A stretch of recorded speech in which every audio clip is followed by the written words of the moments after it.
சிறப்பு விருந்தினராக நம்மளுடைய ஆசிரியர் வருகை தந்திருக்கின்ற பெரியவர் ஐயா ப்ரொஃபஸர் நாகராஜன், கரூர் நாகராஜன். நாடும் மொழியும் நமது கண்கள் என்ற மகாகவி பாரதியாருடைய மணிமொழியை வாழ்க்கை லட்சியமாக ஏற்று நாட்டு நலனுக்கும் கல்வியினுடைய மேம்பாட்டுக்கும் அளப்பரிய பணிகளை ஆற்றி வாழ்விற்கு வழிகாட்டக்கூடிய தரமான நூல்களையும் படைத்து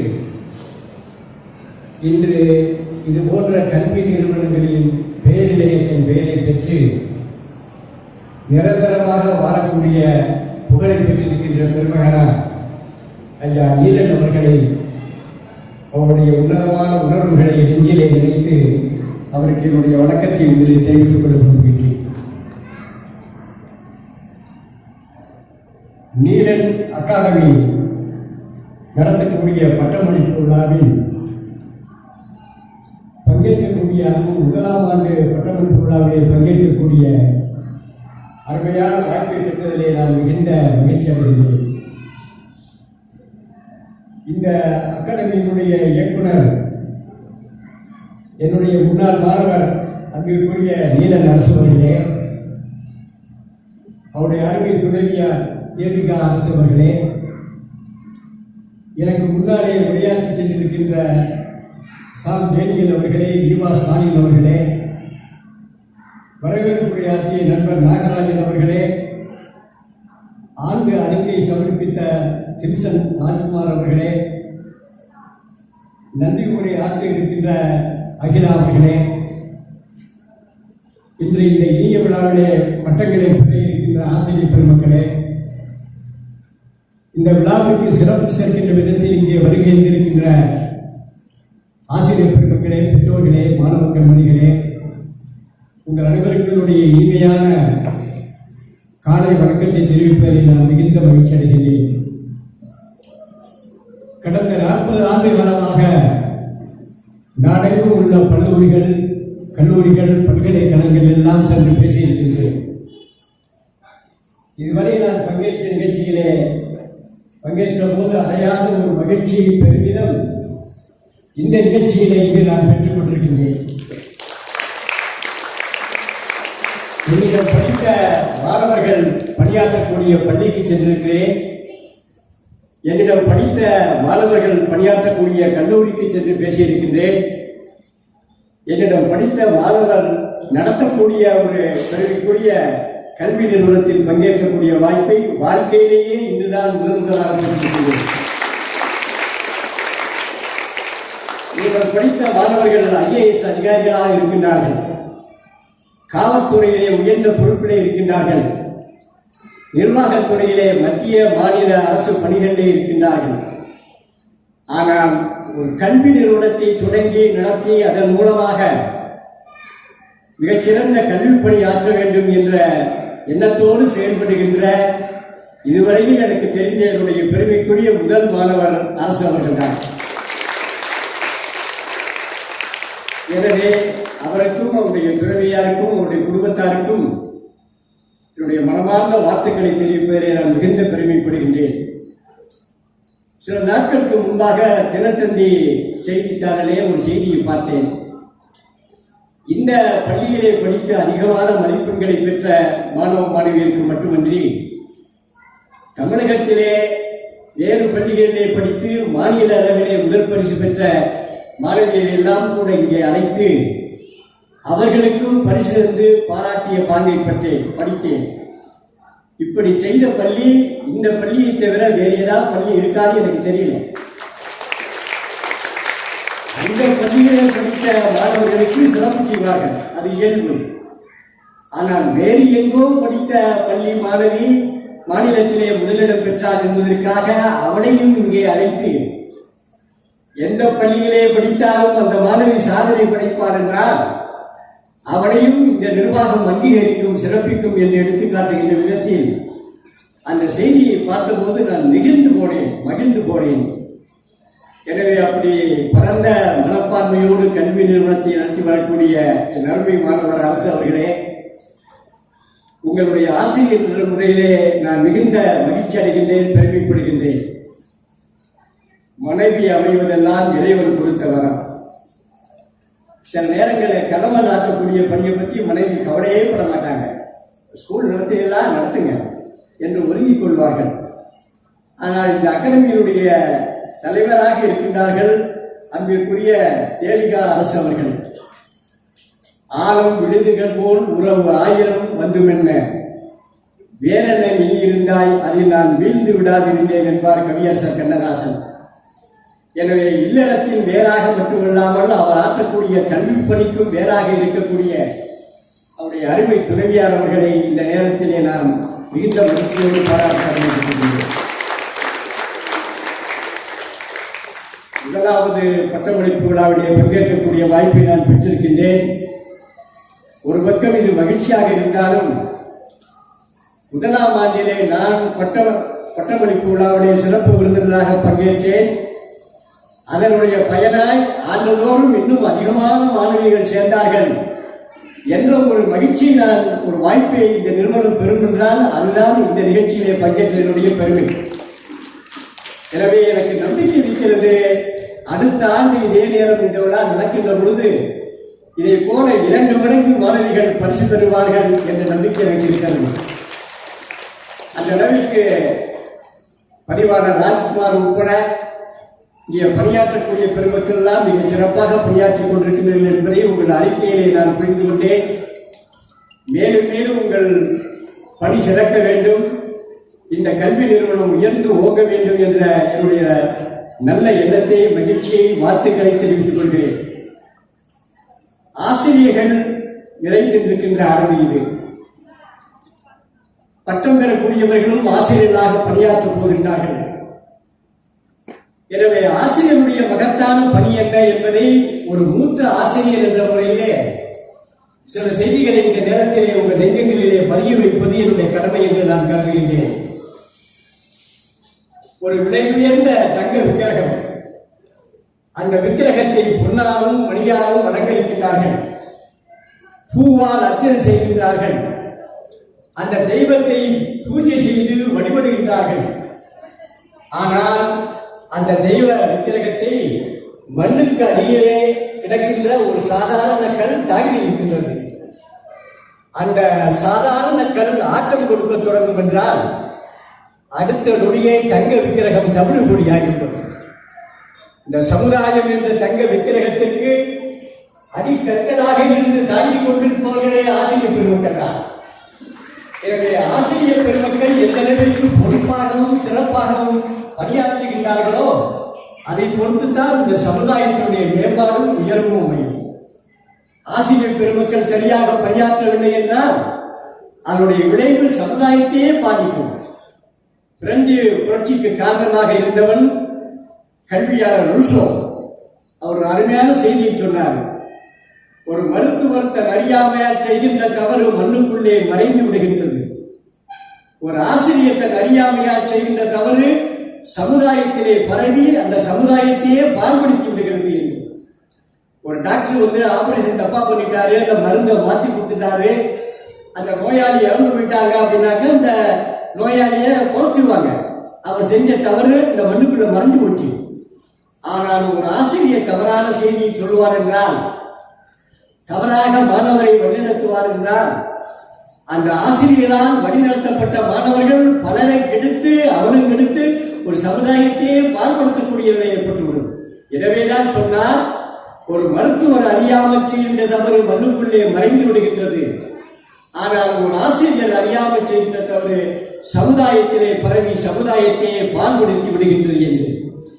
அப்படிப்பட்ட பொறுப்புமிக்க சிறப்புமிக்க பணியை நீங்கள் ஆற்றுகின்றீர்கள் என்ற உணர்வு ஆசிரியர் பெருமக்களே உங்கள் மனத்திலே ஆழமாக பதிய வேண்டும். எல்லா பணிக்குமே ஒரு இன்வால்வ்மெண்ட் இருக்கணும், ஒரு ஈடுபாடு இருக்கணும். அந்த ஈடுபாட்டோடு செய்கின்ற பதவிதான் சிறப்பாக இருக்க முடியும். அது ஆசிரியர் பதவியோ, அரசு பதவியோ, அமைச்சர் பதவியோ, அலுவலர் பதவியோ, எந்த பணியாக இருந்தாலும் ஒரு ஈடுபாடு இருக்கணும். ஈடுபாட்டோடு செய்தால் அந்த பணி சிறக்கும். ஈடுபாட்டு இல்லாம கடனுக்கு செஞ்சாக்க அந்த பதவி சிறக்க மாட்டார். ஒரு அரசன் கோயில் கட்டினான் புதுசா. 3 பெண் விக்கிரகங்களை வந்து இந்த கோயிலில் வைக்க அமைச்சாங்க. அமைச்சரை சொல்லி இந்த நாட்டிலே உள்ள மிகச்சிறந்த 3 சிற்பிகளை அழைத்து வாருங்கள் அப்படின்னு சொன்னாங்க. உடனே அமைச்சர் நாடெங்கும் சென்று அழைத்து 3 மிகச்சிறந்த சிற்பிகளை அழைச்சிட்டு வந்தார். அந்த சிற்பிகிட்ட அரசன் சொன்னார், சரஸ்வதி, லட்சுமி, சக்தி அப்படிங்கிற மாதிரி 3 தெய்வங்களை, பெண் தெய்வங்களை இந்த கோயிலில் வைக்க விரும்புகிறேன். அதற்கு ஏற்றாற்போல் சிற்பங்களை செதுக்கி தாருங்கள் அப்படின்னு அரசன் சொன்னார். 3 சிற்பிகளுமே அருமையான சிற்பங்களை பிடித்தார்கள். 3 சிற்பங்களுமே அற்புதமா இருந்துச்சு. கோயில்ல பிரசிஷ்ட பண்ணியாச்சு, வழிபாடு பண்ணியாச்சு, கும்பாபிஷேகம் நடந்து போச்சு. ஒரு பத்திரிகை நிருபர் அந்த 3 சிற்பிகளையும் பேட்டி கண்டாங்க. எதுக்காக நீங்க இந்த சிற்பத்தை படிச்சீங்க, இதை பத்தி என்ன சொல்ல விரும்புறீங்க அப்படின்னு இந்த நிருபர் கேட்டான். முதல் சிற்பியை கேட்டான். அவன் சொன்ன, அரசன் செய்ய சொன்னாரு, நான் செஞ்சேன், இதில் என்ன இருக்கு நான் சொல்றதுக்கு அப்படின்னு சொன்னான் முதல் சிற்பி. 2வது சிற்பி கேட்டான், இந்த சிற்பத்தை வடித்தால் 1000 ரூபாய் தருவதாக அமைச்சர் சொன்னார், எனவே சிற்பத்தை வடித்தேன். 2வது சிற்பி. அப்படிங்களா, சரி நல்லது. 3வது சிற்பி கேட்டான் அந்த நிருபர். அந்த 3வது சிற்பி சொன்னா, நான் வடிக்கக்கூடிய இந்த உன்னதமான சிற்பம், அந்த சிற்பி வடிக்கக்கூடிய அந்த சிலை கோயில்ல கற்ப கிரகத்தில் வந்து தெய்வமா இருக்க போது, அம்பாலா இருக்க போது, எத்தனை ஆயிரக்கணக்கான ஆண்டுகள் கடந்து லட்சக்கணக்கான மக்கள், கோடிக்கணக்கான மக்கள் நான் வடித்த சிற்பம் தெய்வமா இருக்கின்றதே, அந்த தெய்வத்தை வணங்குவாங்களே. நான் வடித்த அந்த சிற்பம் தெய்வமாக ஆகி அந்த தெய்வத்தை வந்து எத்தனை ஆண்டுகள் கடந்து எத்தனை லட்சம் பேர் வணங்க போறாங்க. அப்படிப்பட்ட அருமையான வாய்ப்பு எனக்கு கிடைத்ததே என்பதை நினைத்து நான் பெருமைப்பட்டேன். அதுக்காகத்தான் அந்த சிலையை நான் வடித்தேன் அப்படின்னு சொன்னான். எல்லாம் பாருங்க, 3 பேருமே திறமைகளை வந்து ஒத்தவர்கள் தான். 3 பேர்ட்டையும் ஒரே மாதிரி திறமை இருக்குது. முதல் சிற்பி என்ன சொன்ன, அரசன் செய்ய சொன்ன, செஞ்சேன். 2வது சிற்பி இவ்வளவு காசு கிடைக்கும்னு சொன்ன, நான் செஞ்சேன்.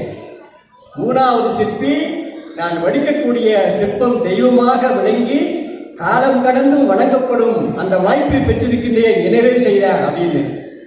இந்த 3 சிற்பி மாதிரி ஆசிரியர்கள் இருக்காங்க.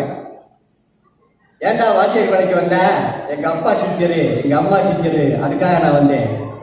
இது வந்து முதல் சிற்பி மாதிரி, அரசன் சொன்ன செஞ்சேன் அப்படிங்கிற மாதிரி. 2வது சிற்பி கால்குலேட்டிவ், இந்த சிற்பத்தை செஞ்சா இவ்வளவு பணம் கிடைக்கும் அப்படி மாதிரி. அது மாதிரி வாத்தியார்லேயே இருக்காங்க. வாத்தியார் வேலை, நல்லா லீவு கிடைக்கும், சனிஞாயிறு லீவு, குவார்டர்லி, ஆப்பேலி, ஆனுவல் லீவு, எவ்வளவோ வாய்ப்பு இருக்குது, அதனால வாத்தியார் வேலையை தேர்ந்தெடுத்தேன். இது 2வது சிற்பி மாதிரி. இந்த 3வது சிற்பி இருக்கா பாருங்க, ஒரு உன்னதமான தெய்வத்தை உருவாக்கினேன் என்ற ஒரு மகிழ்ச்சி எனக்கு கிடைத்தது, அதற்காக செஞ்சேன்னு. அது மாதிரி நீ ஏன் ஆசிரியர் பணியை தேர்ந்தெடுத்தாய் என்றால், அந்த ஆசிரியர் பணியின் மூலமாக ஆயிரக்கணக்கான மாணவர்களை நான் உருவாக்குவேன். அதன் மூலமாக ஒரு நல்ல சமுதாயத்தை படைக்கக்கூடிய வாய்ப்பை நான் பெறுவேன். அதற்காக இந்த ஆசிரியர் பணியை தேர்ந்தெடுத்தேன் என்று எண்ணக்கூடிய அந்த 3வது சிற்பியை போன்று யார் இருக்கின்றார்களோ அவர்கள் தான் சிறந்த ஆசிரியர்கள். நீங்க எல்லாம் இந்த 3வது சிற்பி மாதிரி. எனவே ஈடுபாட்டோடு எவன் ஆசிரியர் பணியை ஆற்றுகின்றானோ அவனால்தான் சிறந்த மாணவனை உருவாக்க முடியும். அவனால்தான் அந்த பள்ளிக்கு பெருமை ஏற்பட முடியும். அவனால் தான் உன்னதமான சமுதாயத்தை உருவாக்க முடியும். எனவே என் அருமை ஆசிரியர் பெருமக்களே, ஒரு ஈடுபாட்டோடு இந்த பணியை ஏண்டா இந்த வாத்தியாரிக்கு வந்தேன் அப்படின்னு நினைக்காம, இந்த சமுதாயத்தை உருவாக்கக்கூடிய உன்னதமான வாய்ப்பு நமக்கு கிடைச்சிருக்கிறே என்று நினைத்து நீங்கள் பெருமைப்பட வேண்டும் என்று நான் ஒரு கேட்டுக்கொண்டேன். இது நான் சொல்ல விரும்பிய முதல் செய்தி. காலத்தின் அருமைகளுக்கு இதேவா சொல்லி முடிக்கிறேன். 2வது செய்தி, எனக்கு முன்னால சார் பேசுறது குறிப்பிட்டார். ஒரு நல்ல வாத்தியாருக்கு நாலேஜை வந்து அப்டேட் பண்ணணும். பட்டுக்கோட்டை கல்யாணம் சொன்னா இல்லையா, வளர்ந்து வரும் உலகத்துக்கு நீ வளர்ந்து கையடா அப்படின்னு. இந்த உலகமானது வளர்ந்துகிட்டே இருக்குது. நேற்று எதை அறிவு என்று நினைத்தோமோ இன்று அது அறியாமை ஆகிவிட்டது. இன்று எதை அறிவு என்று நினைக்கின்றோமோ நாளைக்கு அது அறியாமை ஆகிடும். அந்த அளவுக்கு இந்த உலகம் வந்து ஒரு நாளைக்கு புதுசா வளர்ந்துட்டு இருக்குது. எனவே இந்த வளர்ச்சிக்கு ஏற்ப நீங்களும் சிறந்து விளங்க வேண்டும் என்றால் உங்களுடைய அறிவை, ஆற்றலை அப்டேட் பண்ணணும். இன்னைக்கு என்ன இருக்குது தெரிஞ்சுக்கணும். நீங்கள் தெரிந்து கொள்ளவில்லை என்றால் உங்கள் மாணவன் தெரிந்து கொண்டு உங்களுக்கு முன்னால் வந்து உட்கார்ந்திருப்பான். இன்னைக்கு என்ன நடக்குது, லேட்டஸ்ட் செய்தி என்ன அப்படிங்கிறத நீங்க தெரியாம இருக்கலாம். இந்த தகவல் அறிவியல் தொழில்நுட்ப உலகத்துல வாத்தியார் தேர்வு இல்லாமலேயே பல செய்திகளை தெரியக்கூடிய வாய்ப்பு மாணவர்களுக்கு இருக்குது.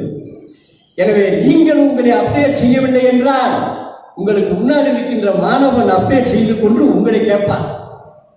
எனவே அவனுக்கு அதனால ஒரு காலத்துல ஆசிரியர்கள் தங்களுக்காக பாடம் நடத்தினாங்க, படிச்சாங்க.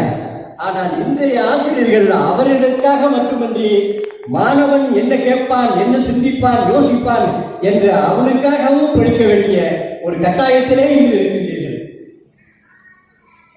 ஒரு மரத்தொட்டி, டிம்பர் டெப்போன்னு சொல்லுவோம் மரத்தொட்டி. அந்த மரத்தொட்டியில ஒருத்தர் ரொம்ப நாளா மரம் வெட்டிக்கிட்டு இருக்காங்க. ஒரு 10 வருஷமா அந்த கடையிலே வேலை செஞ்சுட்டு இருக்காங்க. அவனுக்கு குறிப்பிட்ட அளவு அந்த மரம் வெட்டுறதுக்கு கூலி கிடைக்குது. ஒரு மாதத்துக்கு முன்னால புதுசா ஒருத்தன் கேட்டான். அவன் இவனை காட்டில அதிகமாக சம்பளம் வாங்கினான், அவன் கூலி அதிகமாக கிடைக்குது. உடனே அவனுக்கு ரொம்ப கோபம் வந்துருச்சு. முதலாளிக்கு போய் சண்டை போடுறான். என்னங்க, நான் 10 வருஷமா அந்த கடையிலே வேலை செஞ்சுட்டு இருக்கேன், எனக்கு சம்பளம் அன்னைக்கு வாங்கிதான் தர்றீங்க, அவன் போன மாசம் வந்தேன் அவனுக்கு சம்பளம் அதிகமாக கூலி கொடுக்கல அப்படின்னு. அதுக்கு இந்த முதலாளி சொன்னாரா, அப்பா உன்னுடைய கோரிக்கை நேர்மையானதான், கண்டிப்பா நீ கேட்கறது தப்பு இல்லை, அவன்கிட்ட போய் அவன் ஏன் அதிகமா கூலி வாங்குறான்னு தெரிஞ்சு கேட்டுட்டு வா அப்படின்னா. உடனே இவன் போய் அவனை கேட்டான், எப்பா நீ என்ன காரணம், என்ன காட்டில அதிகமா கூலி வாங்குறியே, என்ன காரணம் அப்படின்னு. அவன் சொன்ன, நான் ஒரு மரத்தை வெட்டுவேன் என்றால் அடுத்த 10 நிமிஷம் என் கோடரியை கூர்மையாக்கிக் கொள்வேன்.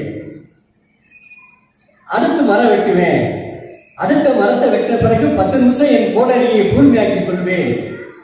15 மரத்தை வெற்றினாக்கும் 15 முறை என் கோடரியை கூர்மையாக்கிக் கொள்வேன்.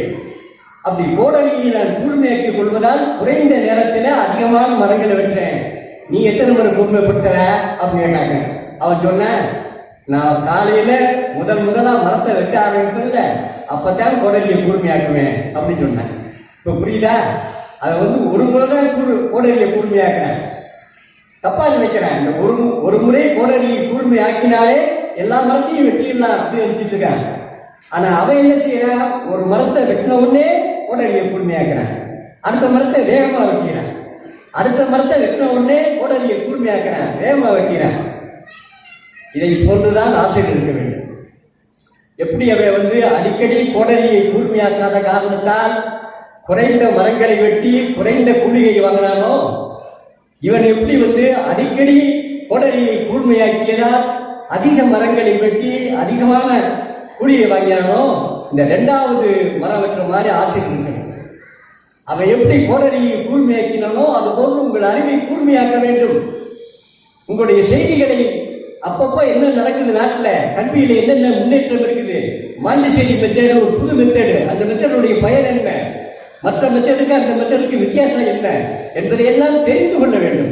அப்பதான் அந்த மரம் வைக்க அதிகமாக கூலி வாங்கின மாதிரி ஆசிரியர்களும் வாழ்க்கையில சிறந்து வளர்க்க முடியும். 3வது முக்கியமான செய்தி, ஒரு ஆசிரியர் பணி ஆற்றக்கூடியவருக்கு நல்ல மனப்பாங்கு, ஆட்டிடியூட், நல்ல மனப்பாங்கு இருக்கணும். நல்ல மனப்பாங்கு யாருக்கெல்லாம் இருக்கிறதோ அவர்கள் தான் சிறந்த ஆசிரியர்களாக விளங்குவார்கள்.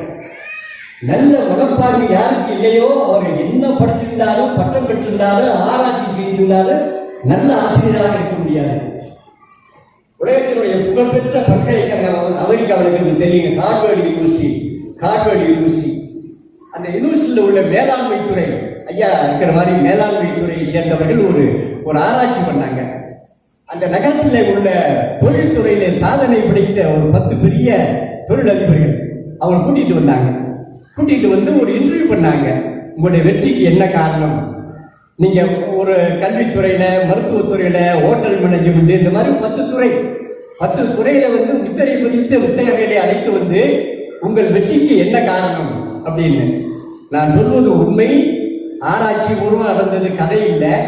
அவங்க சொன்னாங்க, எங்களுடைய வெற்றிக்கு 85 விழுக்காடு காரணம் எங்களுடைய மனப்பாங்கு, எங்களுடைய ஆட்டிடியூட்ஸ்.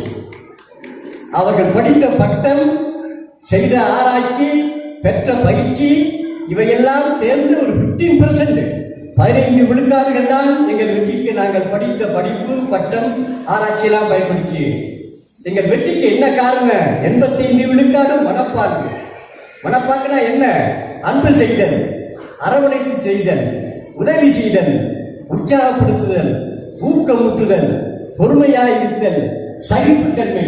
இப்படிப்பட்ட நல்ல மனப்பாங்கு யாருதான் இருக்குதோ அவங்க தான் வாழ்க்கையில் வெற்றி பெறுவாங்க. எனவே இந்த 10 தொழிலதிபர்களும் சிறந்து விளங்குவதற்கு காரணம் அவர்கள் பெற்ற பட்டங்கள், செய்த ஆராய்ச்சி, இவையெல்லாம் காரணம் அல்ல, அவங்கள்ட்ட இருந்த நல்ல மனப்பாங்கு தான். எனவே ஆசிரியர் பெருமக்களே, நல்ல மனப்பாங்கை நீங்கள் பெற வேண்டும். அந்த மனப்பாங்கு உங்களுக்கு நான் சொன்ன அந்த அன்பு, அரவணைப்பு, சகிப்புத்தன்மை, பொறுமை, விட்டு கொடுத்து போதல், திறமையானவர்களை உற்சாகப்படுத்துதல், மற்றவர்களை பாராட்டுதல், இப்படிப்பட்ட நல்ல பண்புகளா எந்த ஆசிரியர் இருக்குதோ அவர்களால் தான் சிறந்த மாணவனை உருவாக்க முடியும். அவர்கள் தான் மற்ற ஆசிரியர்கள் விரும்பக்கூடிய ஆசிரியராக இருக்க முடியும். எனவே அத்தகைய பண்பை நீங்கள் பெற வேண்டும் என்று நான் கேட்டுக்கொள்கிறேன். ஒரு கடையில் ஒரு சந்தையில் ஒரு பலூன் வியாபாரி பலூன் விட்டாங்க.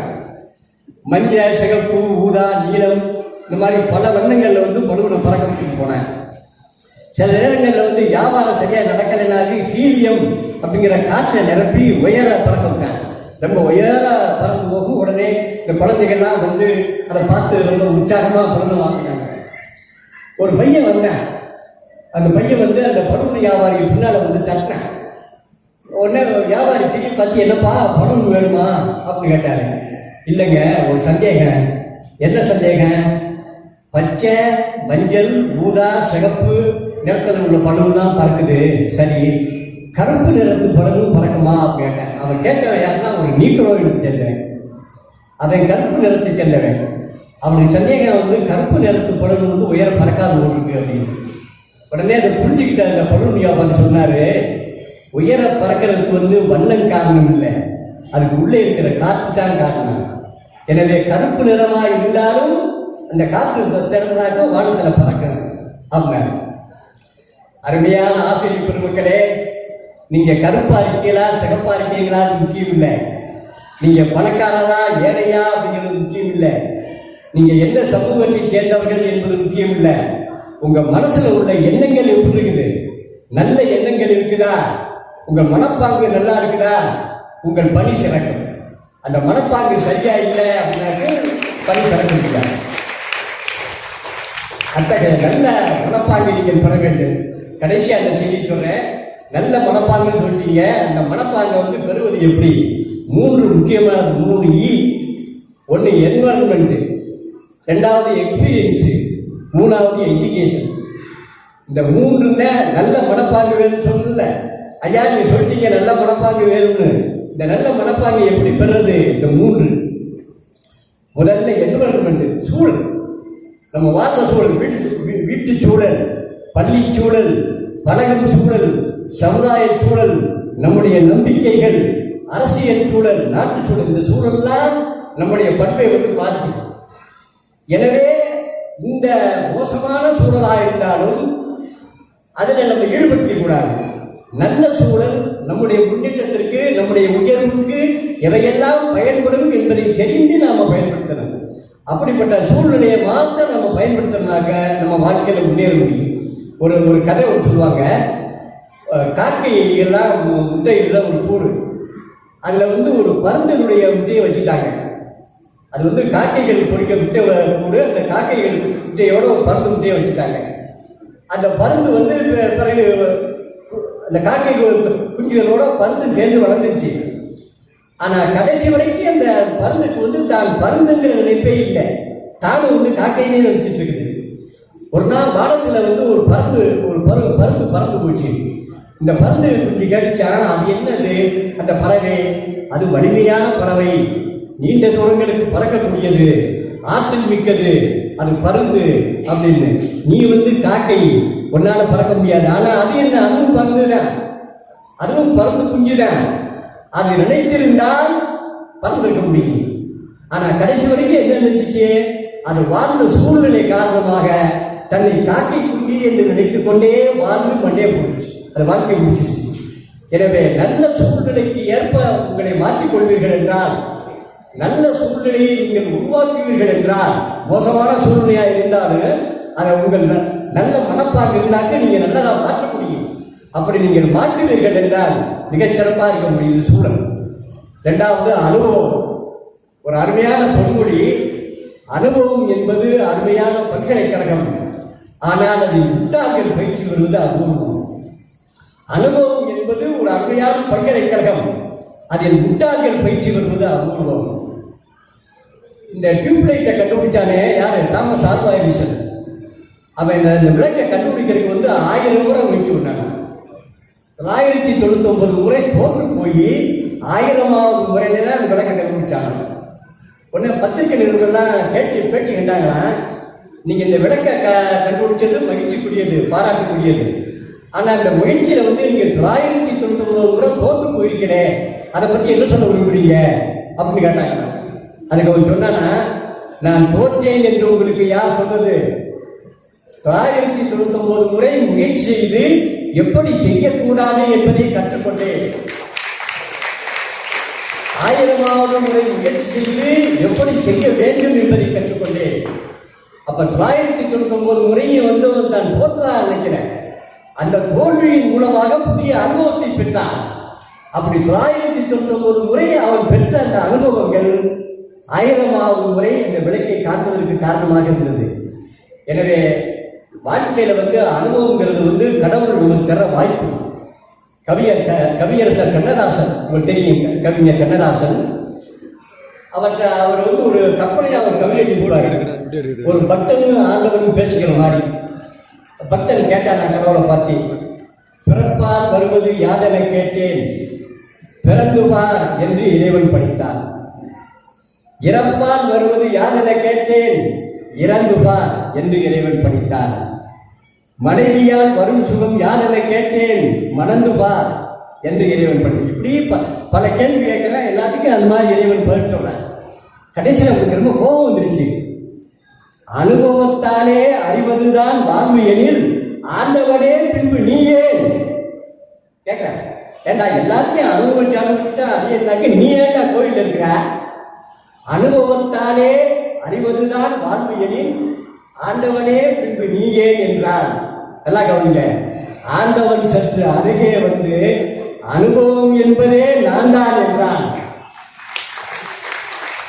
அதை முட்டாப்பட அந்த அனுபவம் சொன்னேன். ஏன் அனுபவம் சொன்னேன்? அந்த அனுபவமே நான் தான்டா. ஆண்டவன் சற்று அருகிலே அனுபவம் என்பதே நான் தான் என்றான். ஆசிரியர் பெருமக்களே, நம்ம வாழ்க்கையில் சந்திக்கிற ஒவ்வொரு அனுபவத்தையும் அந்த அனுபவத்தின் மூலமாக எதை கற்றுக்கொண்டோம் என்று நீங்கள் இருப்பீர்கள் என்றால், ஒவ்வொரு அனுபவமும் அது நல்லதோ கெட்டதோ, வெற்றியோ தோல்வியோ, பாராட்டோ படிச்சொல்லோ, அந்த அனுபவத்தின் மூலமாக நீங்கள் எதையாவது கற்றுக்கொள்ள வேண்டும் என்ற ஆர்வம் உங்களுக்கு இருக்கும் என்றால், நீங்கள் வாழ்க்கையில் பெறக்கூடிய ஒவ்வொரு அனுபவமும் ஏதோ ஒரு விதத்தில் உங்கள் உயர்விற்கு, உங்கள் முன்னேற்றத்திற்கு கண்டிப்பாக பயன்படும். கடைசியாக ஒரு செய்தி சொல்லி முடிக்கிறேன். ஆசிரியர் பணி என்பது ஒரு மகத்தான பணி, சமுதாயத்தை உருவாக்கக்கூடிய பணி. ஊதியம் வாங்குகின்றோம் என்பதை கடந்து சமுதாயத்தை உருவாக்குகிறோம் என்ற உணர்வோடு ஆற்றக்கூடிய பணி. இந்த பணியாற்றக்கூடிய உங்களுக்கு உங்கள் பணியின் மீதமே ஒரு பெருமிதம் இருக்க வேண்டும். அது செல்ஃப் எஸ்டீம் சொல்லுவாங்க, சுய மதிப்பு. நம்ம ஆற்றக்கூடிய பணி கௌரவமான பதவி, உயர்ந்த பதவி. கலெக்டர் என்ன கத்தரிக்க? கலெக்டரோட சிறந்த பணி ஆசிரியர் பணிதான். நாட்டை ஆளக்கூடிய அமைச்சர் என்ன வெங்காயம்? அதை காட்டும் சிறந்த பணி ஆசிரியர் பணிதான். இந்த நாட்டில் இருக்க எல்லா பணியை விட சிறந்தது ஆசிரியர் பணியானே. அந்த கலெக்டர் உருவாக்குறது யார்? ஆசிரியர் தானே. அமைச்சர் உருவாக்குறது ஆசிரியர் தானே. அறிவியல் அறிஞர் உருவாக்குறது ஆசிரியர் தானே. எனவே இந்த உலகத்தில் இருக்க பணிகளிலே உயர்ந்தது, சிறந்தது நான் ஆற்றக்கூடிய ஆசிரியர் பணி என்ற பெருமிதம் உங்களுக்கு. அகிலனின் ஒரு புகழ்பெற்ற எழுத்தாளர் தெரியும், கேள்விப்பட்டிருப்பீங்க. ஞானபீடம் என்ற உயர்ந்த விருது பெற்றவர். அவர் ஒரு எழுத்தாளர் மாநாட்டில் சொன்னார். நான் அந்த மாநாட்டில் கலந்துக்கிட்டேன். சொன்னார், ஒரு எழுத்தாளர் பேனா பிடிக்கும் போது நான் ஒரு இமயம் அப்படிங்கிற எண்ணத்தோடு பேனா பிடிச்சு எழுதுமா, நான் ஒரு சாதாரண மனிதன் அப்படிங்கிற ஞாபகம் சொன்னா பேனாவை கீழே வச்சிருந்துமா, எழுதக்கூடாது. ஒரு சாதாரண மனிதன் அப்படின்னு நினைச்சு எழுதுனாக்க அந்த எழுத்துல உயர்வு இருக்காது, சிறப்பு இருக்காது. நான் ஒரு இமயம் அப்படின்னு நினைச்சிருந்தேன், அப்பதான் சிறந்த கருத்து தர முடியும். கவியரசர் கண்ணதாசன் சொன்னாங்க, ஐயா மானிடர் இனத்தை ஆட்டி வைப்பேன், அவர் மாண்டு விட்டால் அதை பாடி வைப்பேன். நான் நிரந்தரமானவன் அழிவதில்லை, எந்த நிலையிலும் எனக்கு ஒரு மரணம் இல்லைன்னு சொன்னார். கண்ணதாசன் இறக்கல, இன்னைக்கு வாழ்ந்துகிட்டு இருக்கான் கவிதையை. எனவே அந்த மகத்தான வாழ்க்கையை நீங்கள் பெற வேண்டும் என்றால் உங்கள் பணியின் மீது, நீங்கள் ஆற்றக்கூடிய பணியின் மீது மிகுந்த ஒரு கௌரவத்தை, பெருமையை நீங்கள் பெற வேண்டும் என்று கேட்டுக்கொண்டு இந்த அருமையான வாய்ப்பை தந்த தம்பி அரசவர்களுக்கு மீண்டும் நன்றியை தெரிவித்து விடைபெறுகிறேன்.